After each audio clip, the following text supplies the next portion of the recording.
Alright, you guys, on Friday at the Jackson Hole meeting, Powell spoke for 10 minutes. Usually he speaks for about 30. And the news was neutral. He said nothing new. Over the weekend, what played out and what caused the selling on the SPY was, so this big candle here was created because he indicated that they would not pivot until 2023, and pivot just means the Fed will go back to cutting rates, right? So they're increasing, and so it means they're going to either stop or go the other direction. And so the whole market is based on this cheap money and the flow of money, and so the market did not like that. So although it was very neutral news, the market sold off here. So Bitcoin came down, and this is what I was talking about in other videos. The idea being that you want to be adding to this ETF position because you won't know. So this is the gold box, right? This is your ETF position, and because you won't know, things happen that you can't predict. And so here we are today. If you had been adding at this box, like I've been talking about, that's 17% on a 3x token, so that's 36%, and a lot of them are probably up higher than that on a very simple idea, simple trade.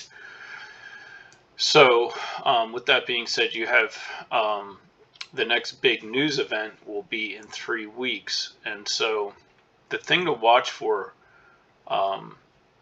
is called the 10-year treasury, and you can look it up. It's called TNX, right? And so I'm going to show you a trick from real trading world, not from crypto world, okay?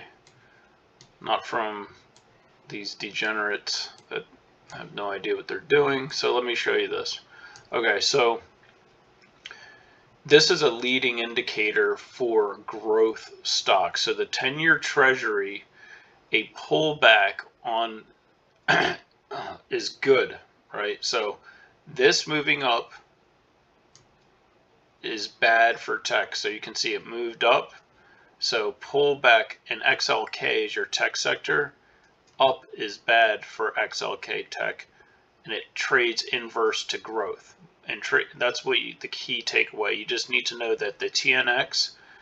So if TNX is moving up, then tech is going down. Why is that important? Because Bitcoin trades more like a tech company or a growth company than anything else, right? Because it's risk on. So what you want to do in the once you have a news event, so now going back through the whole cycle, I prepared for the news event on Wednesday. I actually prepared weeks before. The news event happened.